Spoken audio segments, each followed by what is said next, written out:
Within Contact Center Productivity, there are now 4 separate options for live information. The first option is the Contact Wallboard. The Contact Wallboard gives you a live view over the whole business. The Total section shows calls waiting, the longest wait time and the current grade of service for the whole business. The middle section will switch between a call summary giving a view over the whole business and a user summary giving a granular view over the individual agents. The bottom section displays the live call information, showing which agents are on calls, whether they are incoming or outgoing, the extension and the DDI called, the caller ID, call status and current time in the status. Within the ACD wallboard, you are able to see information around individual queues. The ACD wallboard displays the following call statistics for a selected group: calls offered, calls answered, calls missed with the average ring time. It will show you what agents are busy, how many calls you have in the queue, with the longest queue time and an average queue time, how many staffed agents you have and how many of those are available, how many are unavailable, and how many are busy. The total calls offered, answered and missed are displayed for a period of 30 minutes. For example, statistics at 11 AM are removed and updated with the statistics for 11:30 AM.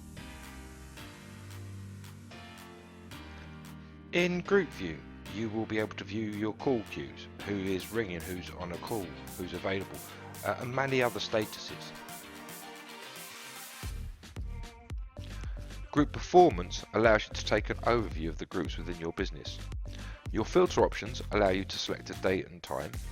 Once you have done that, select the group you wish to view. You will then see the screen broken into 5 sections. The top section is a call summary. This gives you an overview of calls into the group, looking at how many calls were presented, answered, missed, and how many were overflow calls. Your Callback Performance is the next section, showing how many calls are still unreturned, how many have been returned, and a donut chart showing the percentage of calls returned within target. The Call Performance section shows talk time as a total and an average, and the time of the first and last call. Next you come to the Callback Action list. This displays clients awaiting a callback with number, the group they called, the DDI, time of call, their missed call count and their waiting period. If you have imported a customer directory in configuration, it will also display their contact name and status. The final section is a granular view of all the agents assigned to the group, looking at how many calls each agent has been offered, answered, how many were bounced, their total and average talk time, and the time of their first and last call.